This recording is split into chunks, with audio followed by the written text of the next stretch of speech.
Anatole France, les juges intègres.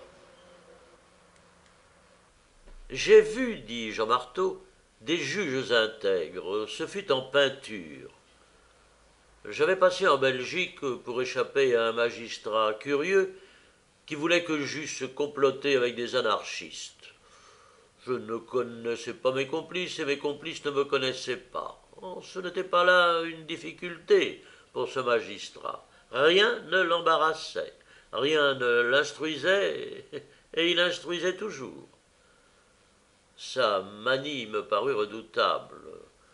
Je passais en Belgique et je m'arrêtais à Anvers où je trouvais une place de garçon épicier.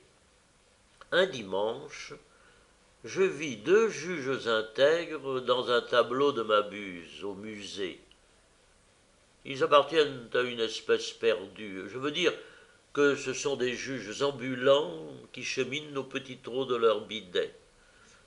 Des gendarmes à pied, armés de lances et de pertuisanes, leur font escorte. Ces deux juges, chevelus et barbus, portent, comme les rois des vieilles bibles flamandes, une coiffure bizarre et magnifique qui tient à la fois du bonnet de nuit et du diadème.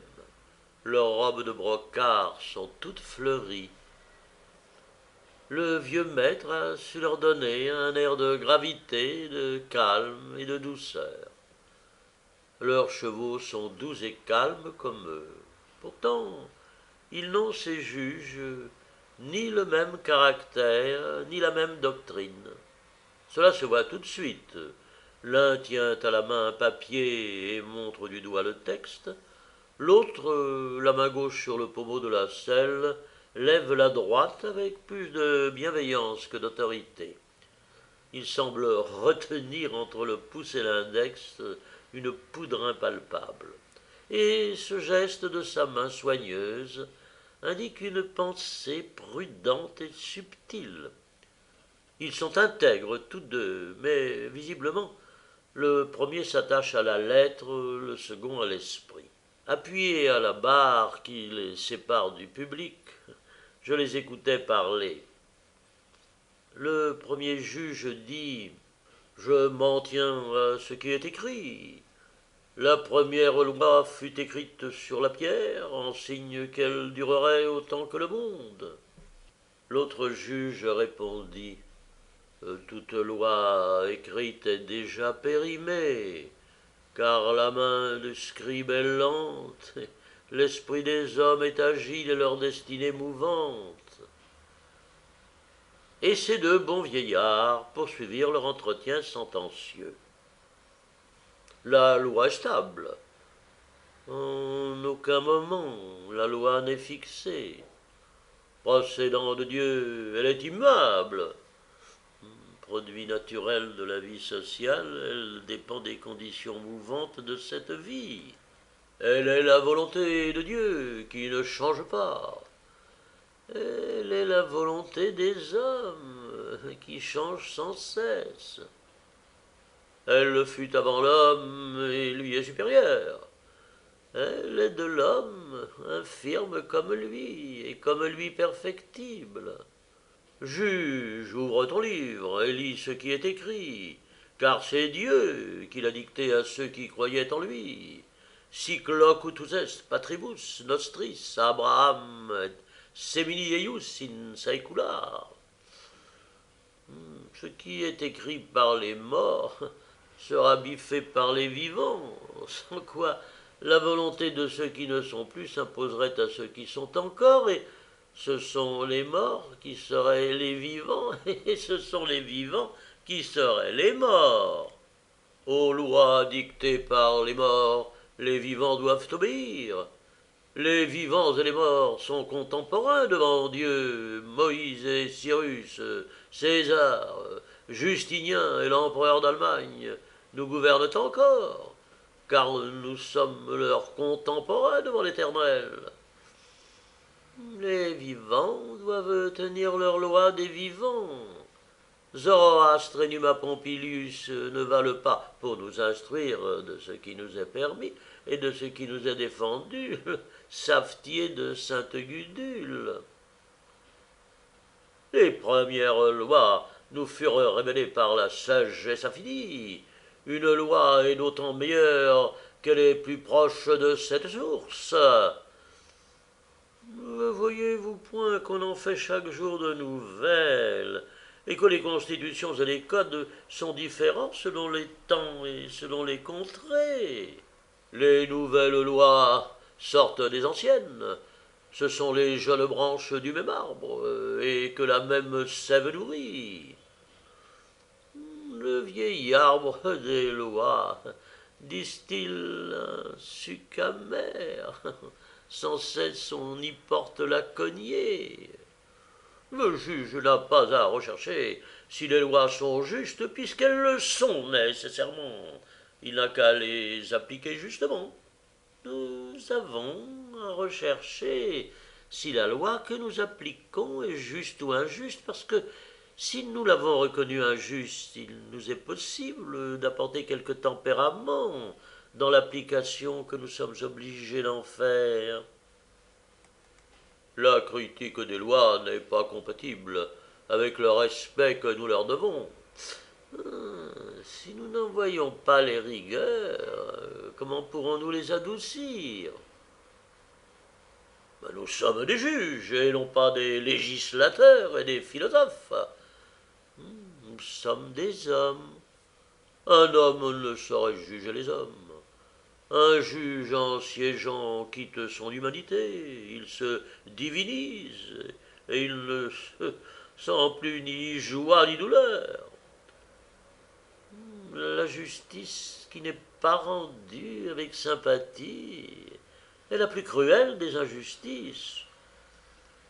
La justice est parfaite quand elle est littérale. Quand elle n'est pas spirituelle, la justice est absurde. Les principes des lois sont divins, et les conséquences qui en découlent, même les moindres, sont divines. Mais si la loi n'était pas toute de Dieu, si elle était toute de l'homme, il faudrait l'appliquer à la lettre, car la lettre est fixe et l'esprit flotte. Mais la loi est tout entière de l'homme, et elle naquit imbécile et cruelle dans les faibles commencements de la raison humaine. Mais fût-elle d'essence divine, il en faudrait suivre l'esprit et non la lettre, parce que la lettre est morte et que l'esprit est vivant. Ayant ainsi parlé, les deux juges intègres mirent pied à terre et se rendirent avec leur escorte au tribunal où ils étaient attendus pour rendre à chacun son dû. Leurs chevaux, attachés à un pieu, sous un grand orme, conversèrent ensemble. Le cheval du premier juge parla d'abord. Quand la terre, dit-il, sera aux chevaux, et elle leur appartiendra sans faute un jour, car le cheval est évidemment la fin dernière et le but final de la création, quand la terre sera aux chevaux, et quand nous serons libres d'agir à nos guises, nous nous donnerons le plaisir d'emprisonner, de pendre et de rouer nos semblables. Nous serons des êtres moraux. Cela se connaîtra aux prisons, aux gibets et aux estrapades qui se dresseront dans nos villes.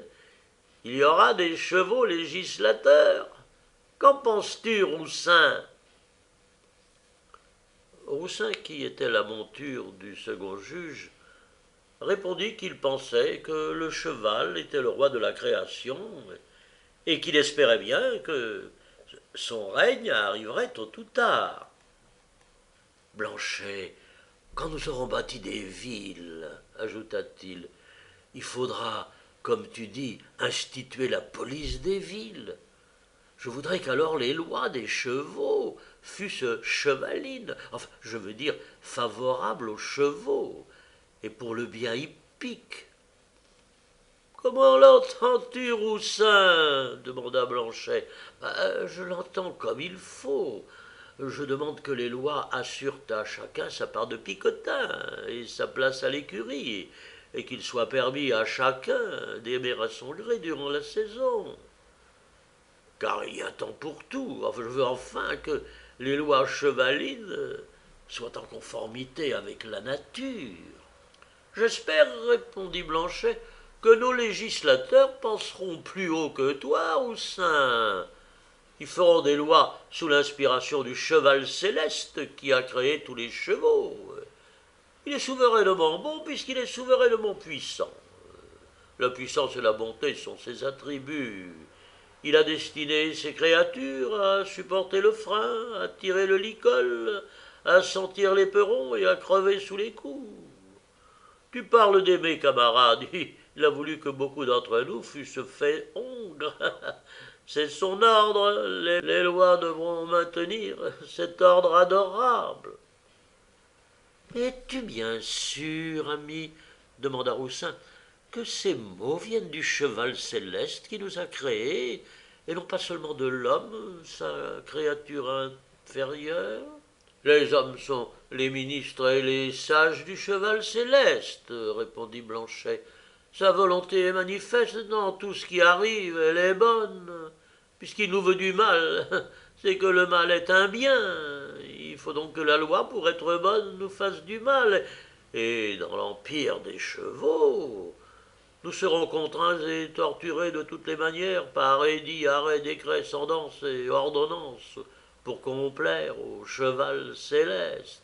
Il faut, Roussin, ajouta Blanchet, il faut que tu aies une tête d'onagre, puisque tu ne comprends pas que le cheval a été mis au monde pour souffrir, que s'il ne souffre pas, il va en sens contraire de ses fins, et que le cheval céleste se détourne des chevaux heureux.